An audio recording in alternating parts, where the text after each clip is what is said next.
Hey bub, what you doing? You getting ready to play out in the yard for a little bit? Get you outside, Bruiser? Well, hey, we're back, and kind of what I want to highlight today is how we're going to go about gardening this year. And that starts with planning the layout of the garden. This year we've gone with the what I call the poor man's approach to raised beds. What I've done here is I've designed 10 beds here that are 4 foot by 10 foot long. I made these out of 1/2-inch PVC piping with 90-degree elbow joints. Altogether, I spent probably over the course of the past 2 years since we expanded the garden, around $50 to do this.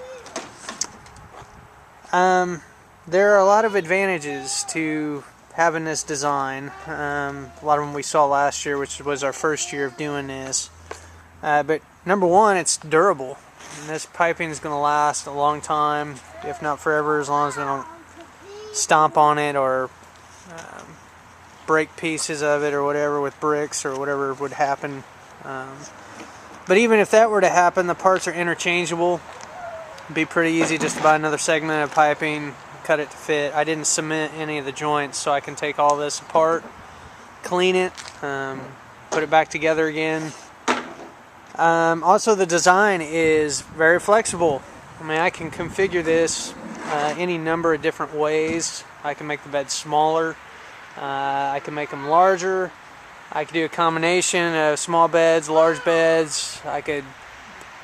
There's a lot of different possibilities you could do with PVC. These are also highly portable or removable. I mean, all I gotta do is pick them up, and they're pretty light. I can store them in the winter to reduce wear and tear, which is also good because in the fall, I'll be taking all these up anyway to apply a nice thick layer of leaf mulch. Typically in the fall we do what we call sheet composting, where we just pile on a bunch of leaves and we let them break down for the next 6 or 8 months.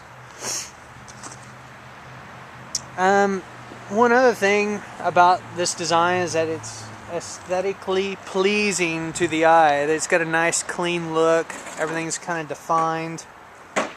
So yeah, it's worked out pretty well.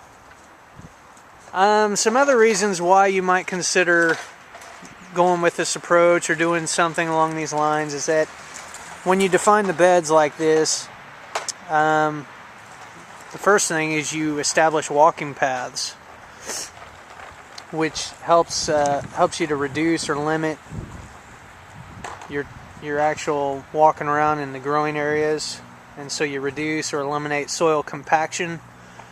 It helps us keep the soil in these beds nice and loose so that the plants have plenty of room to grow. The roots penetrate easily and deeply, and just things grow better. With them being 4 foot wide across, can easily reach across the whole length of the bed pretty much, or walk around the other side to get to the other side. But I can do what I need to do. I can weed the garden. I can apply soil amendments. I can water. I can pick vegetables. Pretty much whatever I need to do, I can do without having to actually walk in the growing areas themselves.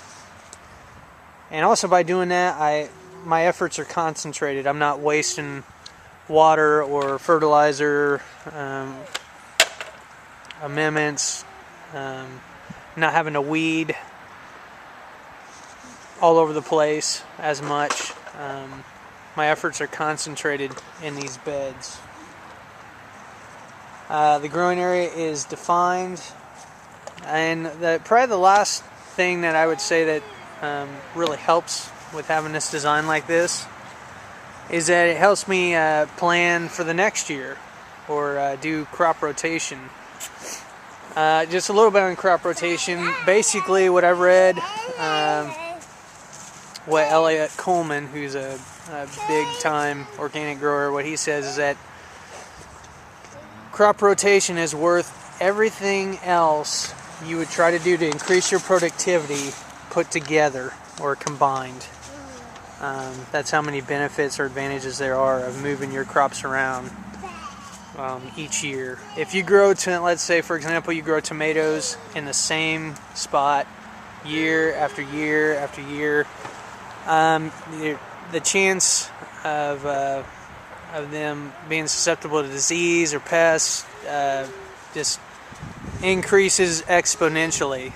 You know, if you have tomato blight that affects, say, 10% of your tomatoes one year, more than likely it's going to affect 30% or 40% the next year. It's just going to continue to get worse because that disease or pest is going to become more established in that bed.